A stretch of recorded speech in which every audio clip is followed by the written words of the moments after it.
I don't think there's one thing that he brings other than that he's so well-rounded. He helps us day in and day out in a lot of areas. First off, he's a tremendous player, but he takes his job very, very serious. He's another guy in his third year who's matured to a level where a lot of guys are the way he approaches day in and day out. He's playing at a high level. He's playing with great energy. And to see the way he was running the ball after watching the film and throwing his body in there last week goes to show you his buy-in, and I think he's playing at a tremendous level. Right next, front row left, Mitch. Brian, what does it bring to a defense to have a guy like Chase Young, who that the other team is afraid of, they have to account for on every play? How does that benefit the rest of the team? Yeah, I mean, having a player like Chase play the way he has clearly changes the game and makes everybody on that defense better because you have to account for him on every play. But that's only good if he plays that way, and he is. You know, and we all know his potential and what he's done. But I thought his intensity and the way he approached that game was special. You could tell he played with a chip on his shoulder. But that's only good if he keeps continuing to play that way. And I think that's why you got to give him credit week in, week out. He's played the same way. He's been consistent. He's been tough. He's been productive. But now, now we're into the teeth of this thing, and he's going to have to continue to play that way because now he's got the biggest bullseye he's ever had in his chest, and that's going to be tough going down the stretch. The Folks brothers used to talk about the first step and all that. What is he? Why is he so good at what he does? That's not just one thing. It's a lot of things. He's first off, he's gifted. He's got good size, good length, toughness. His technique that he's worked on with Larry Johnson is off the charts right now in terms of his hand placement. But it's all the other things to me. It's the leadership. It's the toughness. It's his motor. It's ability to play several plays. It's the work he's putting in. He came in early last week talking about how much film work he had put in early in the week. Identifying some of the blocking schemes, what was going on. I mean, that's the stuff that pros are made of and great players are made of. And he just got to continue to prepare the same this week because if he does, he's going to continue to get better, and it just helps our whole defense. Second row middle, Bruce. I don't know what attitude you want to put on this, Dunlin-wise, whatever. Basically, I'm wondering, what's the one thing you've done in coaching? You look back on it and go, I wasn't very smart. What'd you learn from that lesson? You did something, and what did you learn from it? I mean, there's a lot. Boy, where do I start? Because in life, you either succeed or you fail, and then you learn. And I've made as many mistakes as anybody throughout my career. I've learned a lot from players, learned a lot from mistakes, just in handling players, handling families, handling kids, handling recruits, and then there's the schematics. Obviously, going into a game, not being prepared, not having the answers to your, there's a certain level of responsibility you have as a coach to make sure you have answers for your players when it comes down to it, and that's our job as a staff to make sure that we're doing our part here, and that we have answers during the game, and we're putting the guys in the right places, and they're being put in a situation where they can be successful. And I made so many mistakes. I'm going to continue to make mistakes. I made mistakes on Saturday, and but as long as you learn from them, just like the players, then you got a chance. I just wondered, schematically, if there's a game you look back on and go, I lost us that game, or I feel like I lost us that game. Not here, but right, in general. I mean, I think it's always a team effort, but certainly when you don't win a game, it's not good enough. You look back and you try to figure out, how you could have done things better, or how to call back here and there. And that's the case every week. They're good calls when they work, and then you call them and they don't work, and that's not a good call. That's just how it works. But no, I mean, you assess it week in and week out, but it's always a team effort. Whether you're doing well or you're struggling, it's always everybody involved, especially in football when it's such a team sport. Right in front, Dave. Ryan, you guys are getting a lot of good presses, I'm sure you know.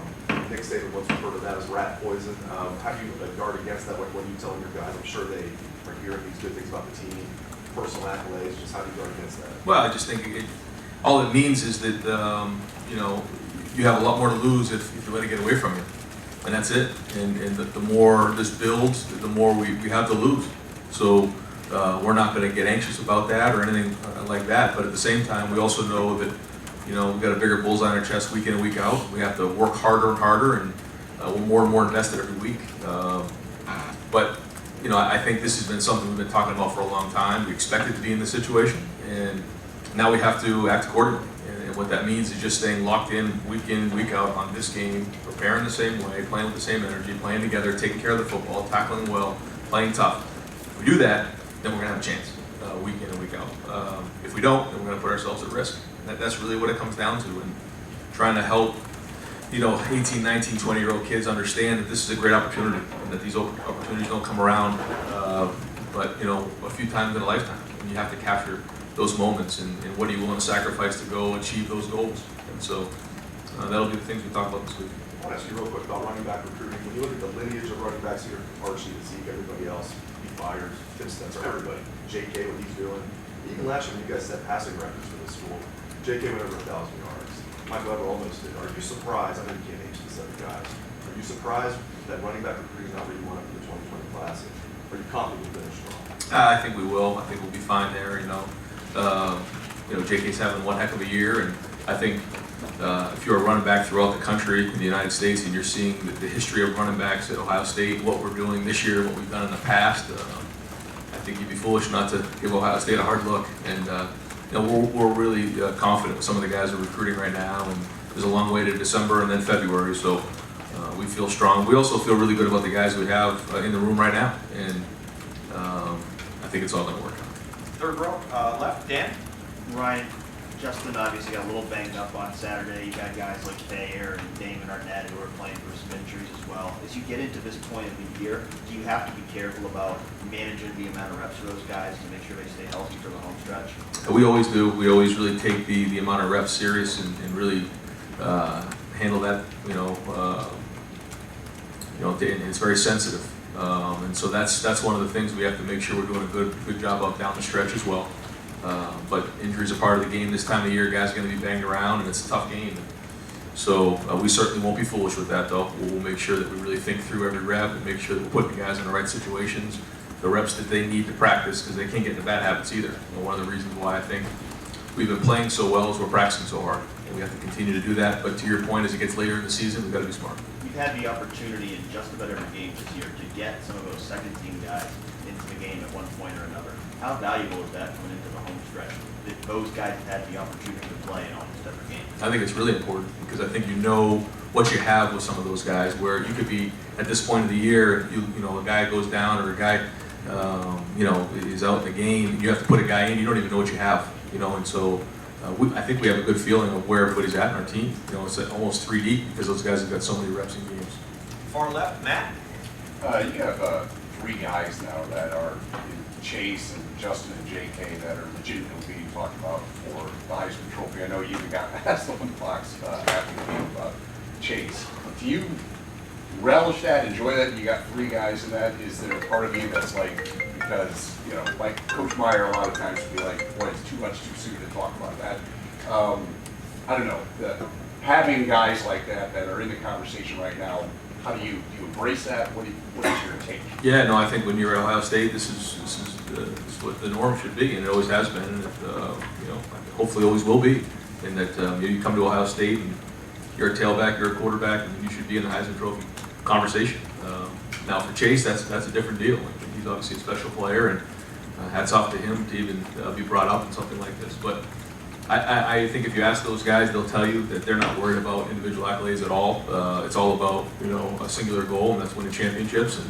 And if we do, then I think there's going to be a lot of those things to go around, because that wasn't one of our goals. I don't think you'd ask J.K. Dobbins or Justin or even Chase, say, what was your goal at the end of the season to win the Heisman? That would not have been their answer. I'd be shocked if it was.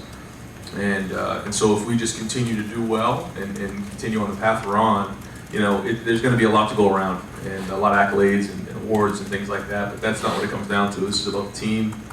And I think one of the things that is good is we talked about big-time players playing well in big-time games, and I thought our big-time players did step up in the game, which was great to see.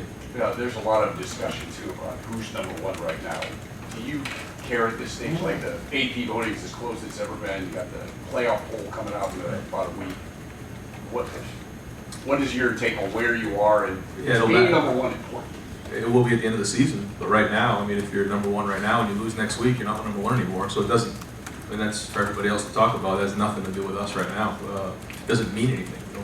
You don't get anything for being number 1, 2, or 3 at this point of the year. You get it for the end of the season. So I know that people like to talk about him. That's great. That's good. That's great for college football, but has nothing to do with us. Right behind, Lori. Coach, how would you describe the leadership style of Chase Young and J.K. Dobbins? Because as great as leaders as they've been, they don't seem like they can always fit the traditional mold of a leader.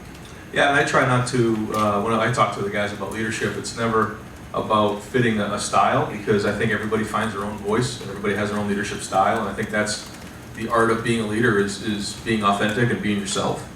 And I think those guys have found their voice. It's taken them 3 years to find that voice, but it's great. I think in today's day and age of the internet, being on your phones and that type of stuff with this generation, stepping out in front of a team is a little frightening for again, 19, 20-year-old kids. And so these guys have stepped up and they put themselves out there. They have the courage to do it, and they're backing it up with their play.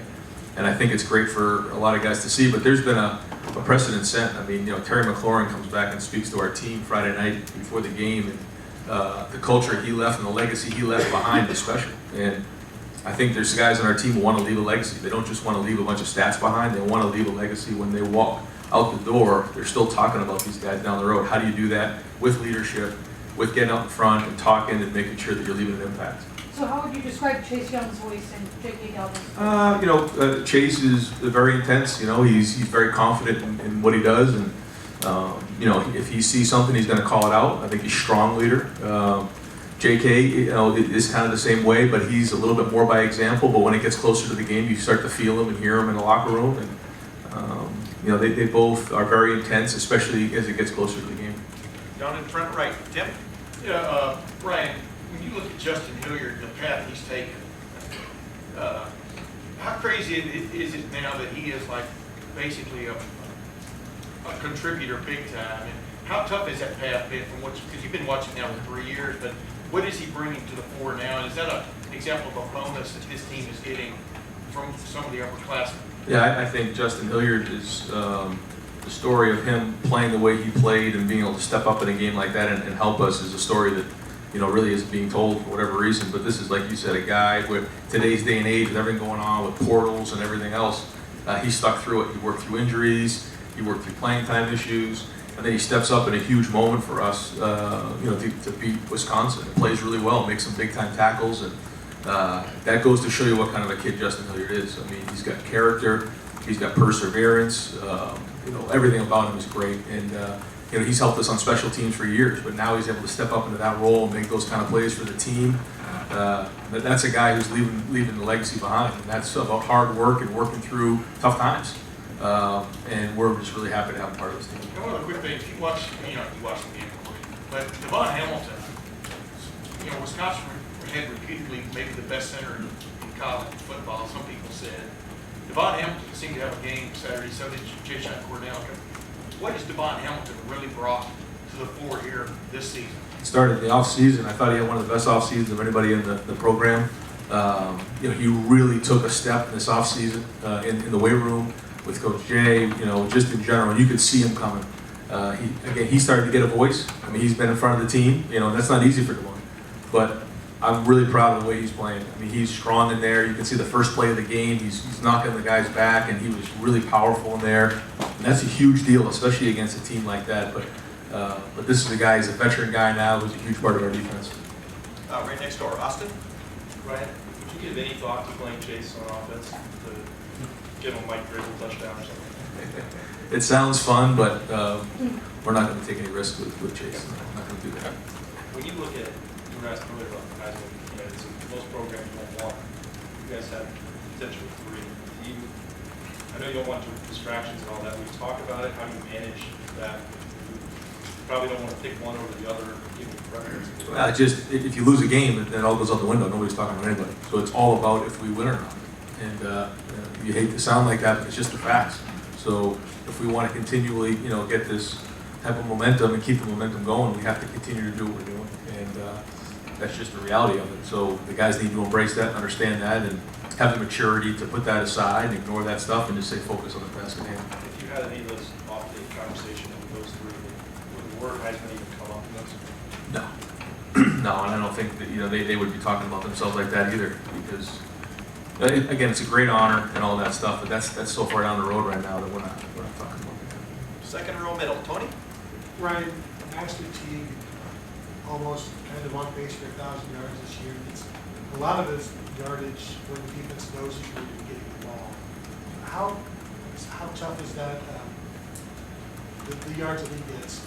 How tough does that make him, kind of luxuries that for you knowing that at the end you just solve things away? It's huge. It's really big, especially in that game right there where we put the second group out there on defense, got a stop, and then I think we got it back with, was it 5 minutes to go?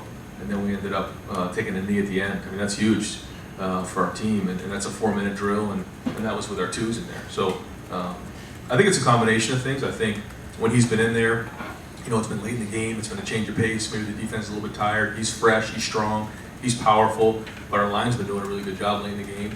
And then even in that game in the week before, our second group has gone out there and got really good movement. And first play of the game, we run a power play, and our center and guard get great movement. Guard pulls around, and we get into the secondary right now. And I think he actually wish he had that run back because he was on the safety at 10 yards and ended up getting 20 on it, but probably could have hit a home run on it. But I think it's a combination of all those things. And then, will you guys be pursuing the 6th year for Justin? That's going to be up to Justin, to talk about. I don't think he's really focused on any of that right now, but certainly at the end of the season, if that's something he's interested in, then we can talk about it.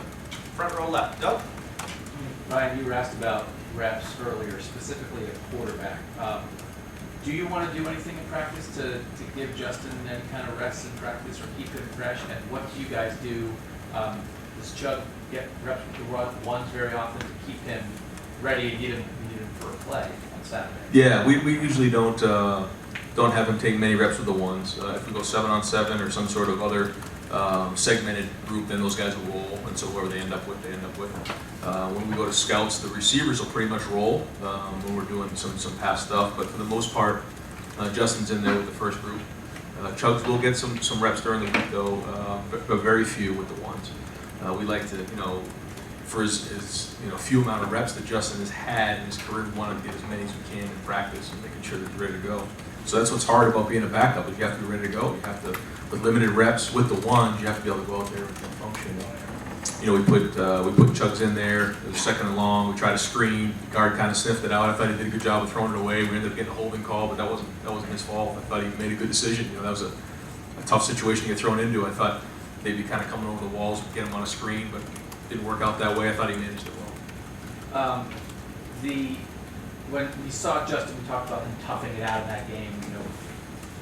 How do you adjust in the middle of the game if you see that your quarterback is feeling something a little bit? Do you think to yourself, man, we can't run him anymore, but also you needed him on some runs on Saturday and you used him. How do you balance, if you see your quarterback taking some hits, how does that maybe change your play calling mid-game? And we talked about it going into the game, and I said, Justin, you're going to have to, with the rain and everything going on with this defense, you're going to have to run a little bit in this game. And he was all for it. He was awesome. And he was ready to go. His attitude was excellent going into it.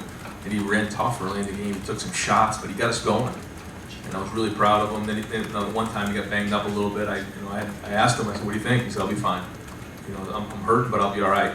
And it wasn't anything long term. It was just, one of those things. He took a shot there and landed on it funny, but he's going to be fine. But it was, certainly one of those things you have to, as you start to, have more experience with the quarterback, you have to be able to trust him. And he's tough. He's gritty. He said, if you need me to run, I'll run. And we didn't really run much with him after that, but he said he was willing to run. And it just goes to show you how tough he is. And I keep saying that, but the more I'm around him, the more I really respect how tough he is. And we've covered this ground before, but it's just the way Chase is playing, the way Nick Bosa is playing in the NFL.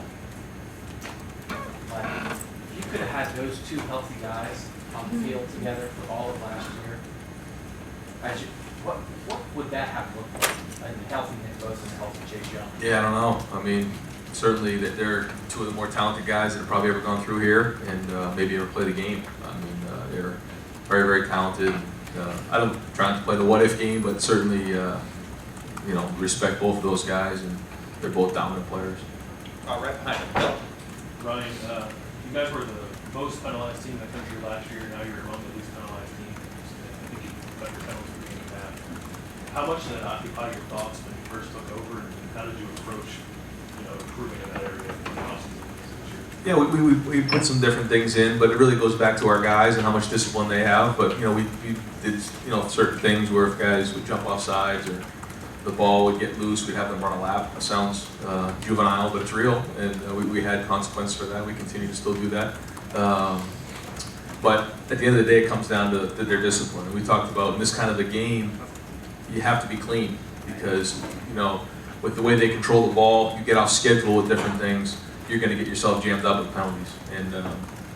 And then you have to do well on third down. And I thought Justin had a 3rd and 10, a 3rd and 10, and a 3rd and 13 that we converted on third down. It was huge. I mean, I would say on offense, that was kind of the huge deal for us.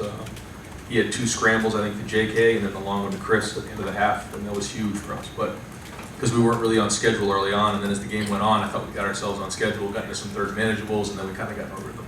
With penalties, how much control do you ultimately feel like you have as a coach once the guys get out there with the line? Zero. I mean, it's all about what you've done leading up, just like all the work that's done early in the week. That's when you feel the most stress. And, we do ball security stuff. We do different, we talk about penalties, but, and if we see things on film, we'll obviously address it. We try to stay as clean as we can and talk about those type of things. But at the end of the day, it comes down to the discipline of the team to make sure that they, and sometimes it's just, late hits, taking a shot at somebody. I mean, there was a couple of chances we had to take a couple of blocks at guys, whether it was the Garrett's return or the fumble recovery, and we didn't push somebody in the back. Those kind of things.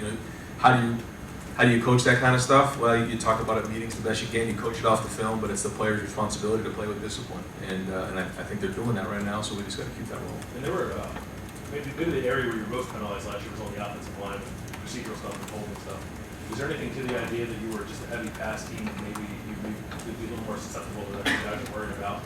Not beat or you're just pass blocking if you're both holding the pass? No, I don't think it was that. I think there was more to it than that, and we addressed some of those things, and I think we've done much better with that this year. Right next door. Art? The sharp laser, Ryan, is that like a recruiting laser? No, I'm just wondering, when you're in a situation right now where you have 2 bye weeks in a month period, your recruiting class is already basically full for 2020. During a week like this, when recruiting is a huge emphasis, you guys are out on the road and all that stuff, what do you do? Are you trying to get ahead for 2021? And if you are, how big of an advantage of it? You're trying to close bit? Like, what is this week's emphasis? It's a lot. I think that we want to make sure we try to get out to see as many guys as we possibly can, committed, uncommitted, like you said, 2020, 2021, and get around to just be around the programs. But then also reach out and just continue to do a great job recruiting Ohio. I was in Ohio yesterday and making sure I try to get as many schools as I possibly could, even though there was a fog delay getting out of here in Columbus, so didn't get to as many as I wanted to, but still, buzzed around. And I think that it's important for us to make sure that we're continuing those relationships, especially in Ohio and the Midwest, and then as we go out and recruit nationally, we're able to get out there and see those guys on the bye week. How many did you make it to this year? I forget, I think 7. And one other non-related thing. Garrett Wilson had a pretty nice punt return. I know you guys are always looking for a spark in the return game. Is Garrett progressing the way you hoped he would in terms of a spark over on offense and the return game? Is he somebody that you think could have that Olave-like effect like he had last year where freshman is in the program in the season for a few months and then at the end when you guys need to play, he might be somebody you guys might rely on? Yeah, I think that it's very hard to step in as a true freshman and make an impact right off the bat. I think it takes a little time. You learn about the system, you learn about how to practice, you learn about all those things. And so I think as the season's gone on, he's gotten better. I thought he flashed a little bit in the Northwestern game. He got some targets in this game, got the big return. So like you said, I think the second half of this season is going to be good for him. Where are you guys at in the front recovery? Are you still? Yeah, still kind of where we are, but Garrett certainly, when you look at what he's done in the last few returns, he's making a strong move to be the starter. Fourth row left, Danny. Yeah, Coach. Whether it was Chase Young or Devon Hamilton, the defensive line held one of the best backs in the country with 52 yards, recorded 5 sacks against an offensive line that's usually one of the best in the country. Just, what is the ceiling for that group, and where do they go from here?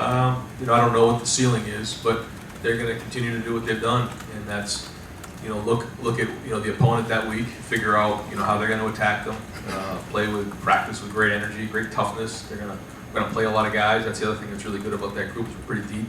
Had to play depth because we, had a few guys dinged up throughout the season. And again, they're still the tip of the spear of the defense. And when we can win the line of scrimmage, we've got a chance against anybody. And so I think when we combine their ability to stop the run and the pass rush, it makes them pretty versatile. Third row right, Rob? General Heisman question. Only one true defensive player is one. You're a quarterback at heart. We all know that. What would be the challenge? You're a Heisman voter, let's say. What's the challenge of voting for a defensive guy? What goes on with that from your perspective? I'm not a voter, and I have not thought about it all that much, but I do think that there's been a history of offensive guys getting it, so I think you'd have to almost change the mindset a little bit of what you're voting for. Are you voting for the most production? Are you voting for the best player? Are you voting for the most valuable player? I don't know, but I know that Chase is, if he's not the most dominant player in college football right now, then he's close. But it's only going to be that way if he continues to play that. So we got 4 more games in a regular season here, and he's got to continue to play at that level and make some voters think. But again, if you were talking to Chase, I don't think he has any interest in all that. And I think just being considered and just being brought up in that conversation, much respect. What would be your classification? It seems like it should be best player. It's what it's been, not MVP. Because on this team, you could argue it's a different guy than Chase. Do you think it should be best player or most important to his team? What's the Heisman to you? Yeah, I think it's the best player. And there's a lot that goes into that. But I think it's the best player, not so much the most valuable or anything like that, because I think there's so many different variables in college football. It's not like the NFL where everybody has the same set of rules and same set of everything. It's very, very different. So I think it should go to the best player. As a quarterback, touch the ball that many times, is that just building advantage right there? Yeah, I think so. I think over the years that's what's happened. But that doesn't necessarily mean that's where the award should go. Far right, Clay? Could you use, another Heisman question, could you use this moment or this month as a huge recruiting tool, though you wouldn't promote one over the other, promoting all three? And has there been any discussion about a plan? Because historically, the school hasn't done that because they're on enough. I think they felt like everybody had eyeballs on Ohio State. Well, I think when you're at Ohio State, you're right in the limelight of all of college football. So like you said, I think there's enough spotlight on our guys right now. And I think everyone knows that. I think in recruiting, it's going as good as it could possibly go. I think that the culture that we've created since January is off the charts, and people are very, very excited about that. And I think, get to this point in the season and playing the way we have, I think is a credit to everybody inside the program and the excitement around the program. And I think, when you do things like this at a place like Ohio State, you're going to have opportunities like this. You're going to have Heisman Trophy candidates. You're going to have All-Americans. You're going to be in the national championship conversation, and you're going to be relevant in November. And that's just part of this job. It's part of being at Ohio State, and I think that's why people want to come here anyways. So I don't think this is anything out of the norm or anything new. It's part of what we talk about in recruiting year-round. But here we are. It's not a distraction, because you talked a lot this year about the noise and Yeah, it can be. It can be, but it's all about what our focus is, and something we've been talking about for a long time. And we knew, it's like being in any other place in the country that's undefeated at this point of the season. There's going to be a lot of people talking about you. That's why you come here, and if you can't handle that, then you shouldn't be at Ohio State. Third row right, Dylan? You've talked so much about your team being built on toughness more than anything else. How do you evaluate your team's toughness in what you see? I thought we played with his toughness on Saturday. Yeah, again, it doesn't matter if we don't come out and play with toughness next week, but to handle the elements the way we did, I thought that the rain and the whole situation was kind of lining up a little bit to play towards Wisconsin's strengths. And so we just had to say it doesn't matter to us. How tough can we possibly play? Can you handle the elements? Both teams have to play with it. We've got to win the line of scrimmage. We've got to do a great job on third down. We've got to score touchdowns in the red zone. And that was our focus. And then we had adversity. In the third quarter, we get that pump block, they score, here we go, we're in a 3-point game. And then at that point, that's kind of the first time where I really felt like our team was backs up against the wall.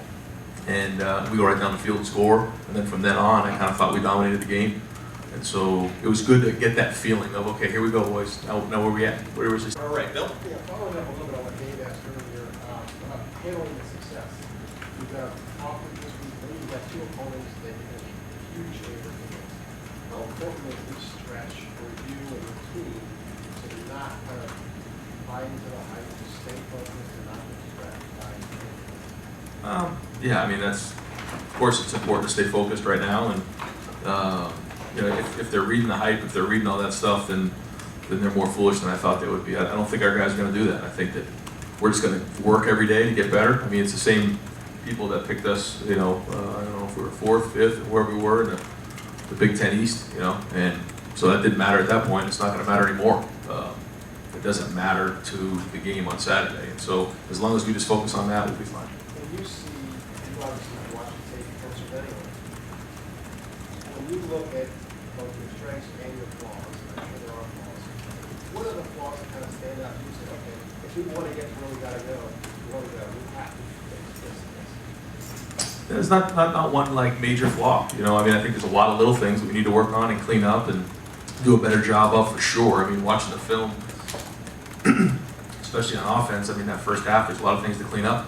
And but it isn't just one thing. Like, you know, if you're asking me what are like 1 or 2 things we need to focus on, it's not that. It's just a lot of little things that we certainly need to tighten up.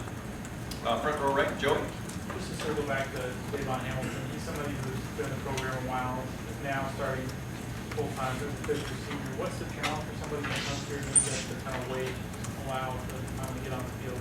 Everybody has their own journey, and you can't compare your journey to anyone else's in recruiting, and you can't compare your journey to anyone else in your career in college or the NFL if that's, you know, where you want to go, because everybody's on their own path.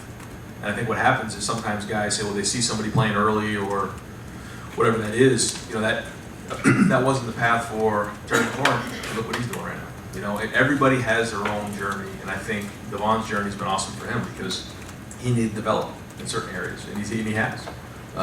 And so if guys just believe in that, believe in the program, believe in getting developed, eventually it'll work for them. But you know, it isn't all going to happen at once for some guys. Some guys, you know, they're a little more ready for whatever their reasons are, and they play a little bit earlier in their career. But Devon's a great example of somebody who's developed over time and become a really big-time player. What were some of those areas of development? I imagine those tackles probably the hardest thing to plug in on freshman. Yeah, size, you know, your body, your technique, you know, pad level, all those things. And final questions, far left, Chuck?